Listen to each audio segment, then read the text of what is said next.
Hey, good morning, everyone. My name is Candice Giesbrecht, and I'm the director of the Remote Performance Academy with Teamit. The title of this webinar, which you already know about because you signed up for it, is Encouraging Conflict in High-Performing Remote and Hybrid Teams.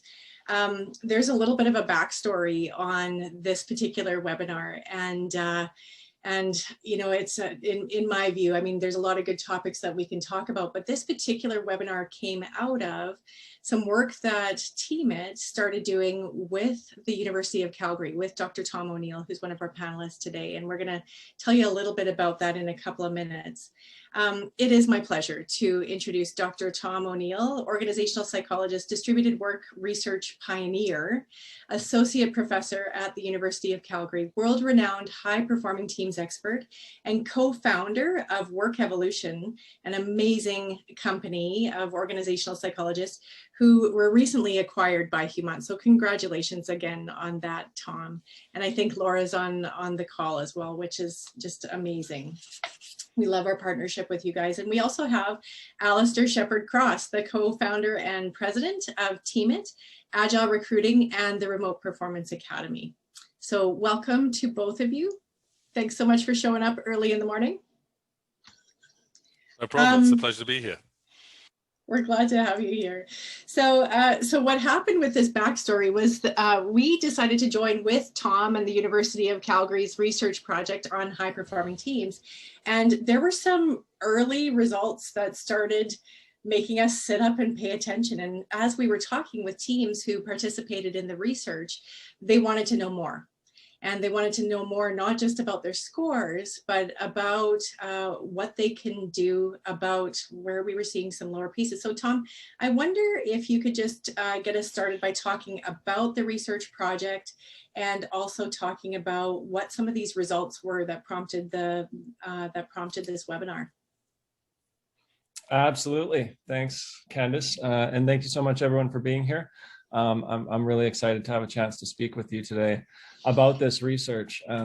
So I'm an associate professor of industrial organizational psychology at the University of Calgary.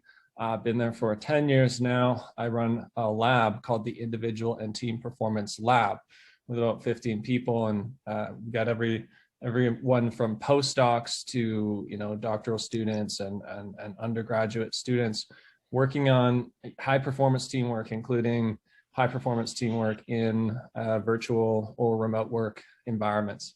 And so that's kind of the background that I'm bringing to the table here today. And one of the studies that we're talking about today is one where we've been working with tech organizations to identify the key factors for high performance teamwork in that particular industry. Definitely not done the research now. The research is a work in progress. So far, we've collected data from 26 different teams from 15 different organizations. And I'm just gonna pull up the report for myself here to give you a sense of the kinds of things that we're looking at. So we look at individual development factors, things like people getting help from sponsors, coaches, and mentors, people having a sense of personal accountability and personal growth. We look at things like job autonomy, people's ability and opportunity to use technical control, their sort of technical skills, and their variety of skill utilization, because we know that utilizing your knowledge and skills is important for engagement. And then we look at the team level stuff too. So things like team conflict, and that's the topic that I focused on for my dissertation, conflict and conflict management in organizational work teams. And so I always like to look at that. And here's where we saw a really interesting trend, which was around the healthy fact-driven conflict. In the research literature, we usually call that task or cognitive conflict. And so that's that concept of bringing people together with different knowledge, skills, and abilities, and ideas, and perspectives, and backgrounds, and diversity, and bringing them together to exchange information and ideas about complex problem solving. And so we find that that's actually, in general, kind of an outlier in the sense that it's quite low, surprisingly. So it seems like teams in this industry are not doing that super often.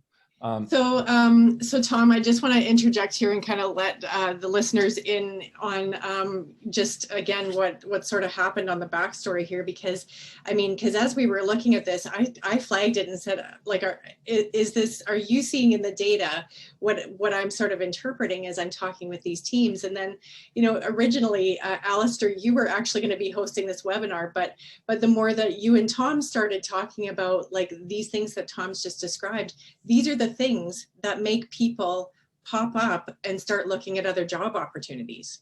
And so, Alistair, I wonder, when you hear these different descriptors, like what are you hearing and seeing as you talk with candidates? Like, why is this so important? Well, again, it's really around, the things that make people potentially leave companies hasn't really changed pre-COVID or kind of post-COVID or where we are today. They're the same drivers, trust, inclusion, having a chance to share ideas, being involved, being respected, all those things. But I think what happens with remote work is that your weaknesses, if they're not being done properly, get exaggerated, essentially. And so, like, it's a magnification of your weaknesses. And so these are the things that are kind of coming up when we talk to candidates that are looking to make a move. It's just that they're not some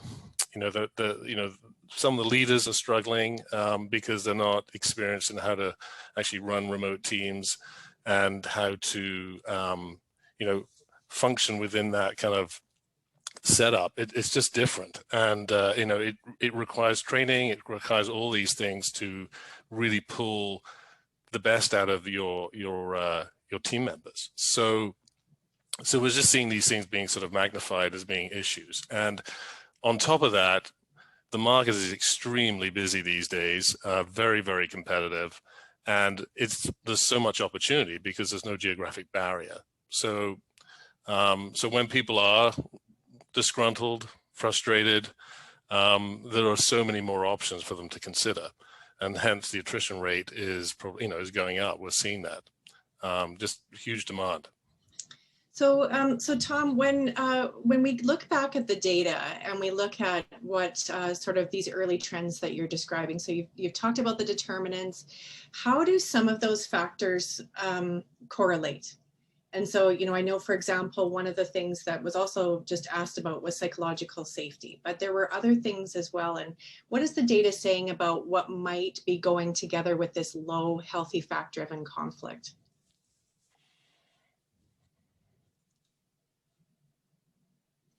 You're on mute. Yes, one day we won't be having to say that, right? Yeah. Let me see if I can actually share a couple of slides on that, because Sure. I think if you have a visual, it's a little easier to sort of follow this. Let's see. Try it this way, right? Yeah. So it's one of the things that's key to understand here is that there are different kinds of conflict, and you probably all heard the old kind of adage, criticize the idea and not the person. And there's a few issues with that. One is you probably shouldn't say criticize at all. It should probably be a more constructive term than that. But the second issue is that that's actually proves to be really, really hard to do because as human beings, we don't really like having our ideas criticized. We don't typically even like people disagreeing with our ideas. So that's a big personal development kind of journey to develop that kind of ability. But so let's unpack the three different kinds of conflict. We call them the good, the bad, and the ugly. So task conflict is that kind of good conflict we talked about, the healthy, fact-driven debate. And this is what we want. We want to encourage this. We want to create an environment where people get to engage in task conflict, because if you think about your most exciting meetings, I was on one yesterday about a contentious decision. about whether or not to use a particular kind of test in selection at the university for our graduate students. You know, that meeting flew by. I don't think anybody was multitasking on that meeting because it's a very contentious issue.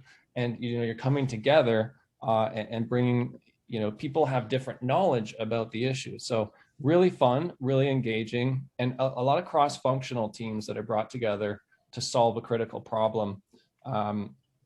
Those teams tend to be very, very effective and have very healthy team dynamics because they usually want to be there and because they're using task conflict. But then you can have the bad kind of conflict, which is process conflict. And this is actually even worse than the next one, which is the one people often think about, relationship conflict. But with process conflict, you have disagreement about how the work will be done. And so in learning a bit more about this industry and learning a bit more about, you know, Scrum methods and Agile work in general, Agile work really targets the methods, the specificity of how work will be done. It really targets the minimization of this kind of conflict. And I think that's one of the reasons why it's been so successful. So this is a really, really bad one because if people don't know what to do, you're not going to get the work done. And the last one is relationship conflict. And this is the one people usually think about when it comes to conflict. They think about the interpersonal tensions.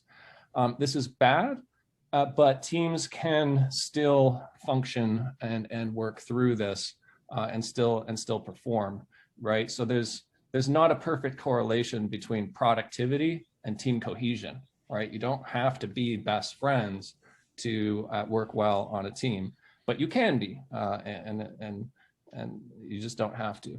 But the key insight that we published a couple of years ago was how these three kinds of conflicts coexist. Prior to this, people had never considered their interaction effectively in terms of configurations that teams exist. So we looked at engineering design teams, actually, 3 large samples, and empirically, we identified these 4 categories. So we have a very healthy category, which is the ideal. They have a lot of healthy fact-driven debate and very low relationship and process conflict. But then things kind of deteriorate from there. You know, you see relationship and process conflict kind of gradually increasing until you get to what we call the ineffective, or really the dysfunctional profile, where you see a gradual dropping off of that healthy task-related debate, and you see a very high relationship process conflict. These were the kinds of teams where this would be so stressful, you wouldn't be sleeping well, work wouldn't be getting done. It's a very unstable team. It's not going to last long, right? Because you know, someone's going to get fired. It's like, you know, you fire the coach has a team that's not performing, or, you know, people are going to leave the organization or move on. So I think you know, one of the big challenges with having healthy fact-driven debate is that it can spill over into that interpersonal conflict, and that's what we see here. And just out of interest, Tom, how much do you put, let's say, the most ineffective teams on the actual leaders or managers themselves of those teams? Is it like, is it 70% up to them to like turn this around? I mean, I would start there, but let me step back from that, because I think that's a really, really important question. So probably the most important determinant of team effectiveness is the team's environment, you know, whether or not they have an environment that's conducive to their success. Like, I've worked with healthcare teams, for example, highly unionized, highly regulated kind of work environment, to the point where if you want to have a team development session, well, you know, nurse managers don't have the authority to require people to attend. So it's volunteer. And so there's really, you know, they're in an environment where if it's not conducive to success and you can't change it, the team probably will never succeed. And in those cases, it doesn't really matter who the leader is. But the other perspective of, you know, preeminent scholar J.R. Hackman, I highly recommend his book. It's called Leading Teams. It's from 2002, but he was at Harvard for decades. He, in fact, passed away 5 or 6 years ago, still kind of working away. work still as relevant today as ever. And his whole argument is you have to create the environment around the team to make it successful. So you need a team that has a good structure, that has good norms, that has a proper team task, right? That, you know, you have to provide coaching, you need to provide a motivating purpose, a compelling purpose and direction for the team. You need to have interdependent work, because that's the definition of a team. But so often we want to call a team what is really a group of really independent workers. We try to call them a team and treat them like a team, and that always backfires. So it's the environment. But his view was it is the leader's job to shape that environment to make their team successful. So, so in tech, and we've talked about this a lot, just as, you know, we've tried to pick your brain and glean what we can from you about your knowledge of teams, and also, Tom, your expertise. I mean, you've got 18 plus years of research on distributed work. And so, so what are the things that you can share with us about your research from distributed work and this role of the leader? To lead a high-performing team? So that's where we co-founded Work Evolution, and I know Laura Hambley, my co-founder, the president and CEO, is on the call. I'm the director of research. I know she'll like to hear some talk about the models that we created. So we've published quite a lot of research along those lines, and we've created what I would say are leading models of high performance teamwork in a distributed work environment, which for us encapsulates, you know, remote work, hybrid work. You know, we used to call it telework when we first started the research. And so here we emphasize the 3 C's, which is communication, collaboration, and coordination. But how you do that when you're in a remote environment is harder, because it's less natural. I mean, as humans, we evolved as a face-to-face species. We've been, you know, doing all of our communication electronically for a very short period of time. So it's no surprise that there's been a learning curve through the pandemic. But those are the 3, you know, those 3 C's are things that leaders really need to be keeping their eye on. One of the really interesting things we found in the data that we've been collecting in this study, as well as a number of other studies I've done on field teams, teams in industry, is that so in this study, there were 26 teams. In 21 of those teams, the leader had kind of a overly positive, rosy picture of how well the team was doing and how healthy the team was in terms of its team dynamics. When you ask the team members, they rated it lower in 21 of 26 teams. And I don't think that's specific to tech. I think that's some kind of relatively universal issue where I'm not sure that leaders are as in touch with how people are feeling about the day-to-day work in the team and how the day-to-day work is getting done as they might think. You think that's also a sort of, you have to have an acceptance as a leader. I mean, I certainly do with my own company, that no matter how much of a platform you give people to share their frustrations and concerns, they never tell you everything, because there's sort of that level of sort of power imbalance potentially. You know, a leader has the ability to, you know, hire or fire or whatever. So, so individuals never ever truly say exactly what they think. And here's the problem with that, and you're exactly right, you know, but here's the problem with that from my point of view, as someone who looks at the world through a team lens rather than a leader lens. We're piling all the money into personal development of the leaders, and I think that that's valuable, but I think that it's really important that a portion of that development is dedicated to teaching leaders what is high performance teamwork in the first place. Like, who's teaching them that, who's providing them with a normative or ideal model of high performance teamwork, and helping them to identify the critical levers. I mean, most of the learning is just personal experience, and I think that we could accelerate that a lot if we taught them more and emphasized more that, no, a big portion of your job is making your team successful, and here are the keys to making teams successful. I don't know if if there's been enough emphasis on that. It was interesting. Sorry, go ahead, Alistair. So it was interesting. I was chatting actually with one of my clients fairly recently, and he said he's recently using a tool, I can't remember the name of it, that allows employees to anonymously communicate around how they really feel about issues. And he said it's a great way to actually get a much better pulse on what's really going on within the organization.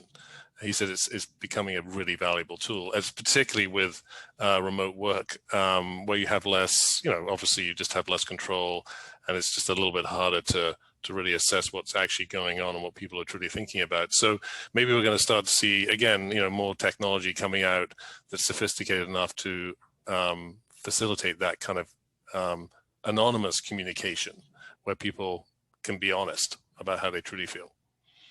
So yeah, Tom, I would love to hear your thoughts on that, because I mean, I've certainly in an HR role been a part of those debates where it's like, what's better, anonymity or where and how can we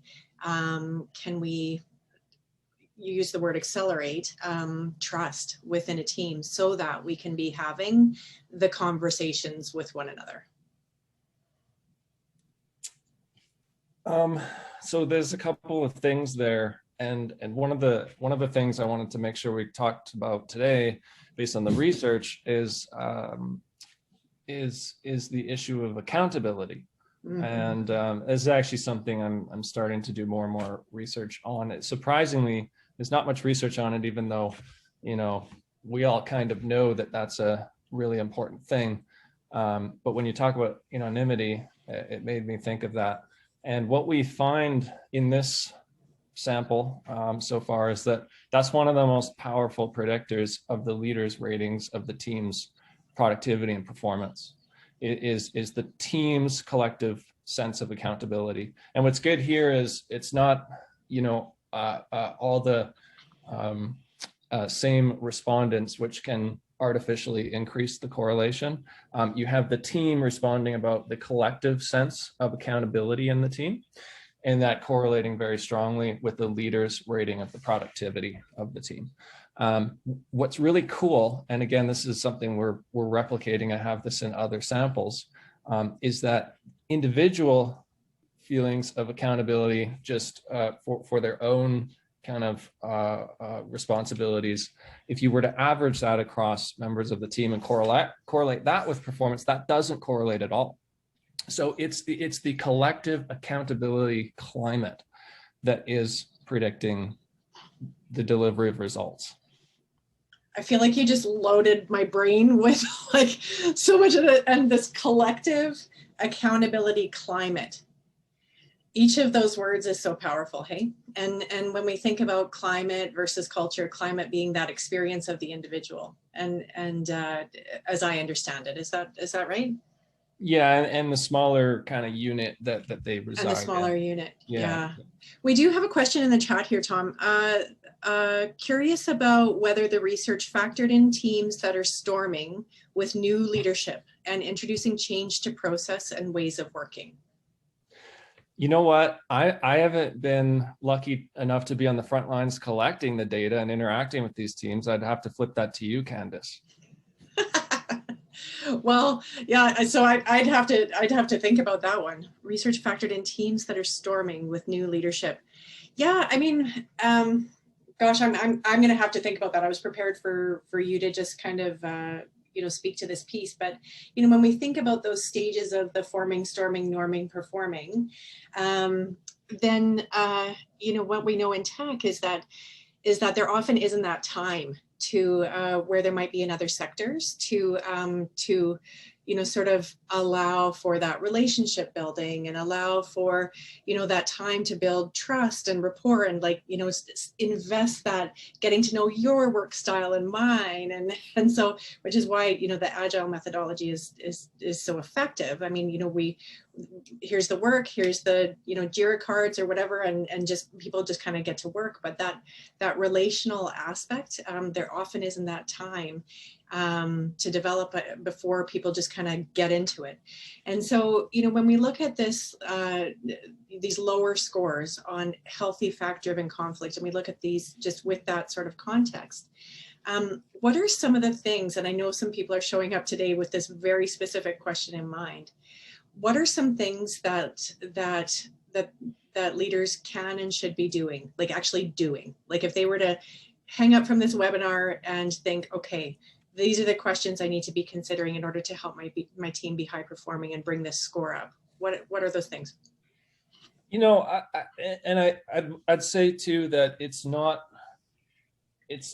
necessarily a bad thing that the scores are not super high. I mean, we don't want to be, going to bat and debating every little decision. That's exhausting as well, right? So we need to be, we need to be able to recognize, when the situation calls for that healthy fact-driven debate and when it doesn't, right? So if you have a matter that is very, very consequential, a very, very important, potentially costly decision that requires, people with different perspectives and knowledge and awareness coming together to discuss it, when you have the time, right? You have to have time. and so we don't have enough time to do this for every single decision. So I think it's an interesting to see it in the profile that it's lower. I don't think it's super surprising, but I think it brings about a good talking point, which is, do leaders and do team members know how to match the situation to the optimal use of it, right? And many of you have probably heard of the dual concern model of conflict management. This is not really something I research, but I've used, I've assessed people with this a lot, and there are different styles, and healthy fact-driven debate corresponds well to integrative problem solving, where effectively we have to come together new. And this is where innovation happens, by the way. It's when, we're going to kind of, sit down, brainstorm, collaborate. We don't know where the conversation is going to go. We have a general problem we need to address. And we're hopefully we discover something through that process of interaction that no one individual even knew, right? And that's innovation to me. But other times it's better that a leader or somebody with the right skill set just goes ahead and makes the decision or presents the rationale for it and essentially tries to persuade others and doesn't really provide a lot of opportunity for receiving their viewpoints. We call that dominating, the dominating or forcing style, but it's not a bad style as long as it's used as the situation calls for it. So this is a really important issue. So I feel like I just want to even feed that back, Tom, and just make sure I'm hearing you right on this. So one of the most important things I'm hearing you say to do is to, it sounds simple as it's coming out of my mouth, but to consider how and when we're spending that team time together, and to make sure that it's not just filled with the updates, and that it's not just filled with the stuff that could be done asynchronously, but that we're allowing that time so that we can be pushing and pulling and allowing some space for the stuff that's most important. Yeah, and it's being intentional about it. And one of the reasons why it doesn't happen these days is because now that everybody has no excuse to miss a meeting because every meeting is on Zoom, what we're seeing is that people's calendars have gotten completely out of control. People booking meetings into their calendar without permission. Next thing you know, Monday to Friday, 9 to 5 is completely booked. Now we have no time to prepare or have these thoughts, and everything is kind of off the cuff. And how can you have a really healthy, informed, fact-driven debate when you don't have time to reflect in advance about the issue? So we're really we've really got to address the sort of the meeting issue. Yeah. And also people are just mentally exhausted from Zoom and the other mediums that we use. And as you said, I think you could have probably only squeeze in 3 or 4 or maybe 5 meetings a day. Now you're into double digits, and by the end of the day, I think most people are pretty ineffective. They're just mentally exhausted. And I think also people say that you use more of your mental. It takes more mental effort on a virtual call as well. And I know, Tom, you have in one of the prep calls that we had, you mentioned just that a lot of things that are being attributed to aspects of remote work actually are inappropriately being assigned to that when it's really results of the pandemic, and that we need to separate impacts of the pandemic from just the way that we're working. Did you want to speak to that? Well, there's a lot of misconceptions and myths out there. I think in the mass media. I mean, I get remote work articles in my feed every single day, typically anecdotal, like my, John's experience as a whatever job in whatever industry. I hate remote work, or I dread going back to the office. You see really all sides to things, and it's really, really important to keep in mind that there is a science. There is people have been studying this for decades. Remote work, hybrid remote work, it does work for some jobs and for some people. That's a fact for many people. What sometimes gets confounded with people's perception of remote work right now is the fact that you're in a pandemic, you're in a lockdown, you can't see your family. We couldn't get together for the December holidays and celebrate Christmas in my family because you weren't allowed to see anybody. You do that for now, 14 months. You can't go to the gym. You do that for 14 months, and of course people are going to be burned out. And I do worry that they would attribute that to working from home as opposed to the broader pandemic. So you brought up the word hybrid. So it's a lot of people are saying hybrid right now, Tom, and talking about that. And so, when we think about promoting healthy fact-driven conflict and, and just high performing teams, let's keep it at high performing teams. What are some of the tips that you can provide for leaders who are preparing for leading in a hybrid context? It's a great question. And I always, so if we are basically 100% working in the office, co-located, or we are 100% remote and virtual, those are kind of the most predictive environments and where the playing field is the most level. I think that the hybrid is going to be a really interesting transition. It's clear that most organizations are considering that and will probably trial that. It'll be interesting to see how that goes because it's a bit more chaotic in the sense that while if we're working a 2-3 or a 3-day split, we tend to call it. How do you as a leader coordinate your team to be together when they need to be together, even know how to find people. So that's going to be a huge one. And I like, there's a good one, a good model by Dropbox. I think the CEO is calling it virtual first. And the concept there is rather than the bias being you should have a rationale for working away from the office, otherwise you're at the office, it's the flip. It's why are you in the office, using up those resources, contributing to the environmental issues that office buildings do because they have enormous emissions. Why are you in the office today? Like if you need to be here for a reason. And I like that. And the goal there is going to be about 1 day a week in the office. And during that day, that's collaboration day. That's when you're working explicitly with your team. That's when you're catching up with people. And I think that it's important to see people. I mean, I don't think 100% remote would work well for very many of us, but certainly that kind of being explicit about why are we here? What are we doing here together? and making the most of those office days is going to be the big challenge. I think Shopify was also talking about something very similar way back when the pandemic first hit, and that term was digital by default, which was, everything is going to be, we defer to the remote worker. That's what we're betting the farm on, and all communication will be done that way. Now, I'm not sure if that's what they ended up doing, but that's what they were talking about. So all communication will be done digitally, even with people that are in the office. There's another question in the chat here. As a manager, it's so very difficult to try to create a structure of trust, et cetera, without a similar environment across the org.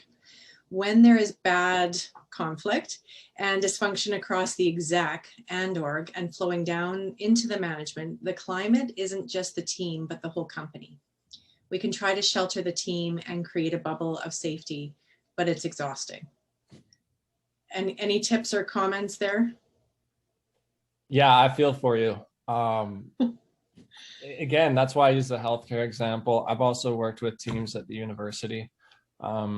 Again, highly regulated and unionized environments. They're like, my staff, they have staff who may choose not to perform, and there's nothing that can be done. And so it's tricky. I wish I had the magic bullet, I think what you're probably doing what you should be doing, which is everything you can within what is otherwise a difficult situation. And, hopefully you can find people who see things the same way you do and gradually try to craft that environment, change that environment over time. But I think that those are environments where it's very, very hard to keep good people like you probably are. Yeah.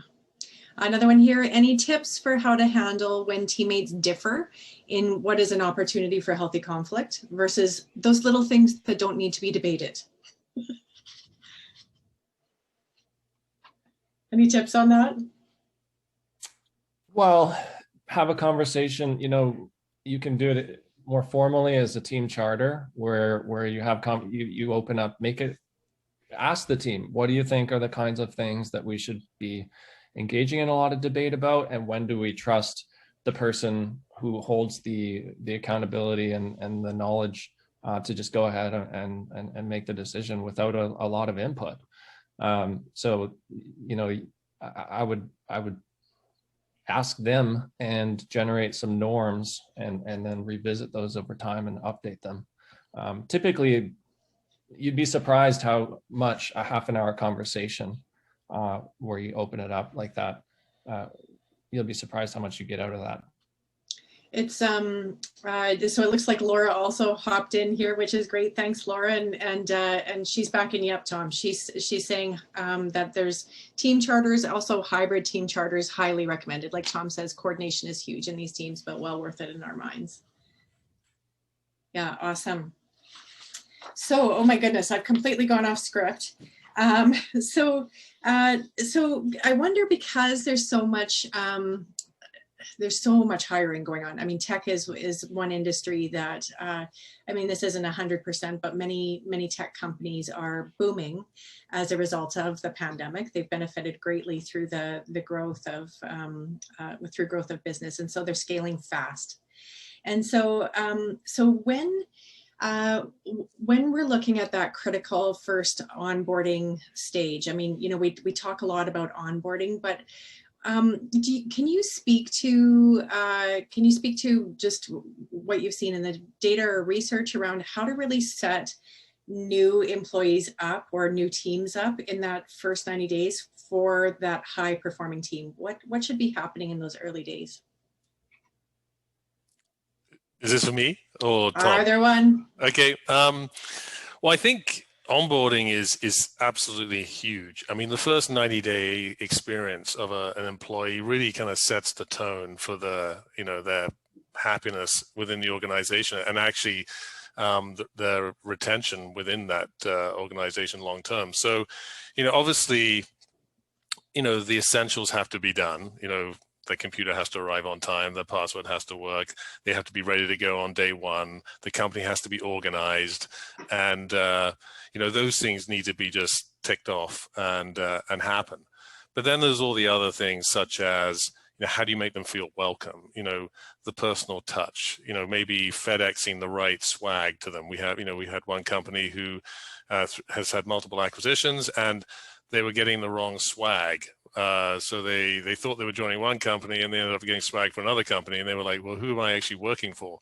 Just things like that.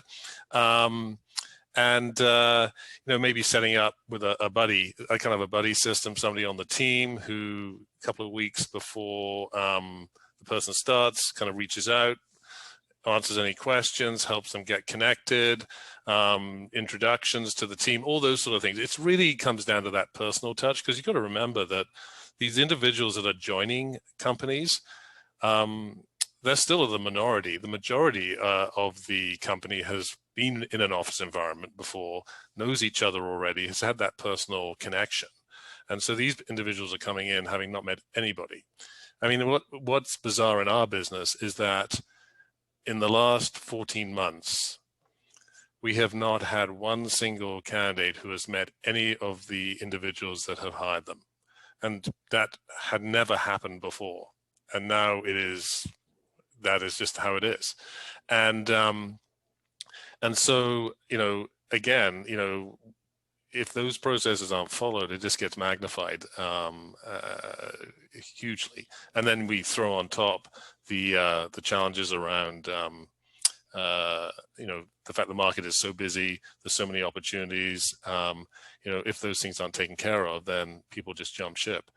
And a lot of it comes down to also, the leaders themselves, the managers. I mean, it is a lot of extra work now as a manager to put the time and effort in to make sure that you're making your team members feel welcome. And you don't necessarily have more time. In fact, you probably have less time. So how do you carve out the time to make each individual feel that kind of that they're special and that they're being appreciated and onboarded? And so you have to be so intentional about everything you do as a leader, to not only when you have a meeting set up with a new employee, you have a meeting to talk about work, but you also have meetings set aside to actually have just conversations so you can get to know them and you can share information and build that trust and rapport outside of just the work environment. Because you don't get that you're not getting that. You would normally get that in the office with just sort of bumping into each other in the corridor or the water cooler conversations. So how do you kind of build that into the remote environment? And so these are all things that are critical with onboarding, I think. The personal touch. And a quick question for the two of you. And at Teamit, do you do some of that? What kinds of things have you seen that help? I think Candace too, you mentioned you've used the distributed work profiler too. Just curious. Yeah. So we use a couple of tools, and this is part of our partnership with Work Evolution. But honestly, like this isn't. I'm not just saying this because Tom's here. We use the distributed work profiler and also the distributed leader profiler, depending on the role that a candidate is hired for. And so as we provide these assessments, they're highly predictive about how a person will do from that as a remote worker and as a distributed leader. And so what we provide our candidates after they've signed their they've got their new offer and they've got their new job, then I meet with them and just talk with them about what's going to set them up for success as a distributed worker or a distributed leader. And so we walk through some competencies, even chat about home office setup and things like that, and just try to really equip them to also feel confident around asking for what they need as they join a new company. So often it's, especially, and I guess I shouldn't say especially, I don't have that much exposure to other sectors, but certainly within tech, because of the speed, we've hired 4, but we need 40 more. And so, while we're looking at scaling, and the hiring roadmap is is just daunting. And so so to the extent that we can serve both the individuals that we're placing as well as the teams, then it's just a lift, because there's so many things to be thinking about, and investors have been promised certain milestones and products and and features and things like this. And so it's a ride, but we certainly walk alongside of people to try and help them be as successful as we can. And it's so critical with these assessments, just identifying, what your new employee has as far as their core competencies for remote work, because we're all different. And so for managers to have that information at hand, so they can really zero in on, if this person's a bit of an introvert, maybe they're not going to be someone who's going to be speaking up. It's not that they need more encouragement, and so they can red flag gaps that individuals may have for remote work. And again, the majority of people within companies were never interviewed with remote work in mind. And so, we have, large percentages of employees within companies who, have big gaps in their abilities for this type of environment. And I think, companies really need to look at that, not only in their new hiring practices, but with the people they've already hired, to make sure that they can, they have a really good handle on the gaps they have within their employee base. So so we're in just our final stretch here, and so so Tom, when we look at those key determinants of high performing teams, and within the distributed work environment, what are some of your last words, last pieces of advice, resources? This is your chance to fit in whatever you'd hope to bring. Gosh. Yeah, well, I mean, I would say, when looking for support and development and resources, you'll see every company coming out of the woodwork right now with a solution. I would try to find ones who have been in the business for a long time and have a proven track record, and who've built that up using evidence, using a scientific approach, and so obviously that's what I do. There are others that have been in the business for a long time, not a lot, because pre-pandemic remote work was used surprisingly little. That's now we're in a new world of work. The pandemic has forced us to reimagine what work is. It's forced us to come to grips with, the Gallup engagement numbers, where, we tend to see between 1 or at maximum 2 and 5 workers being engaged, right? And so it's like, we got to do something about this. We're spending, 40 hours a week at least of our lives at work. It's probably the one thing we do the most in our life for many of us, and yet we're mostly unhappy. And so now it's that, how do we create meaningful fulfillment, interesting, exciting work for people? So I would look to, I would look for firms to help that have evidence behind them.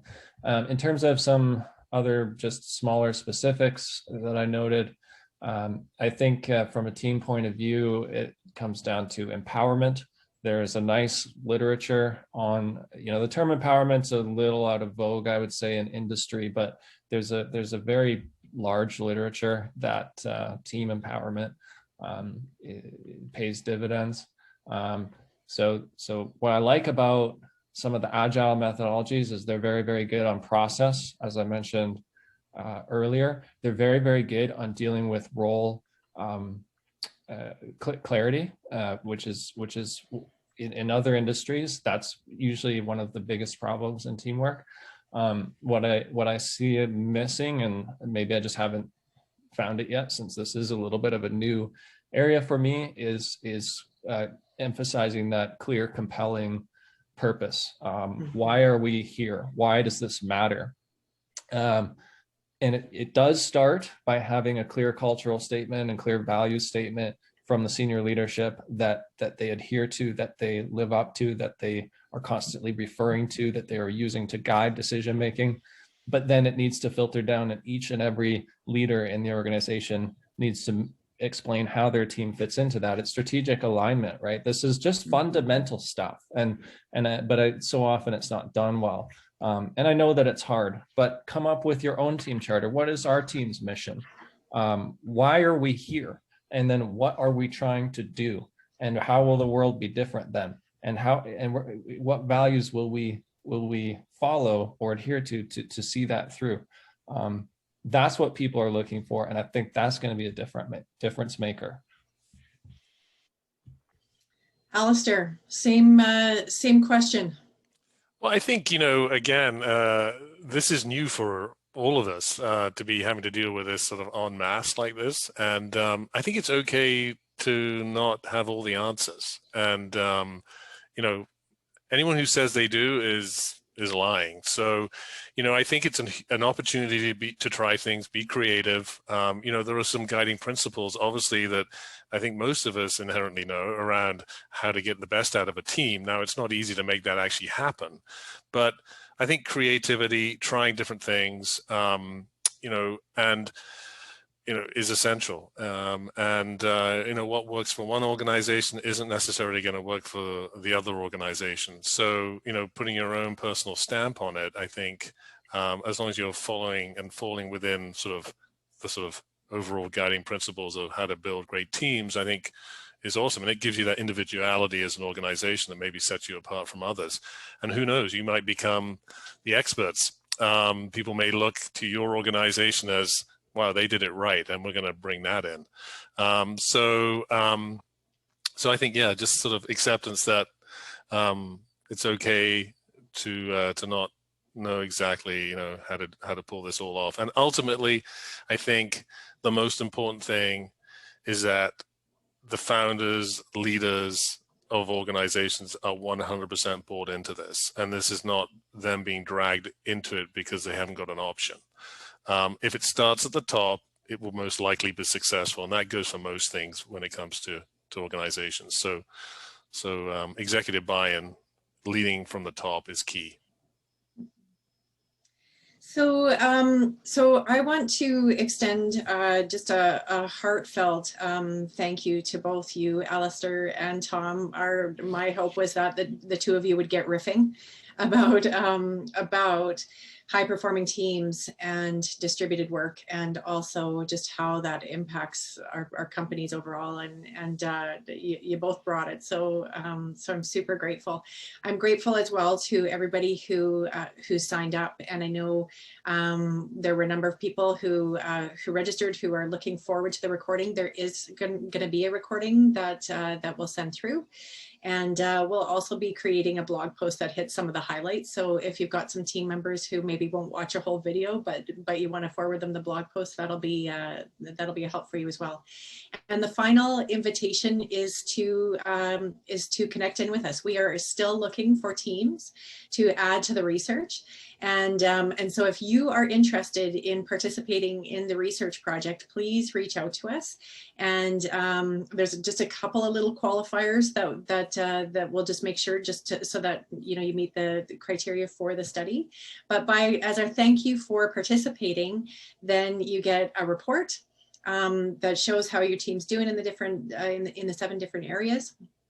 And you'll get a debrief and on those results as well, and a chance to chat through about what might be some next steps for you and some next strategies. And finally, if there was something in here that you wanted to learn more about, we would be happy to connect you with Tom and Laura and the Work Evolution Humans crew, or the services that the Remote Performance Academy can provide for you as well. And so I hope everyone stays safe and healthy. And our next webinar is going to be June 22nd. And we have Chris Kane, who's the author of Where Is My Office? So he's got some cool, really interesting takes on the future of work from taking that office lens. And he's going to be phoning into our webinar on the 22nd from the UK, and we're excited to be having him as our next guest. Tom and Alistair, thanks again so much for your time, and I look forward to continuing the conversation. Pleasure. Thanks very much. Thank you. Thanks, everybody.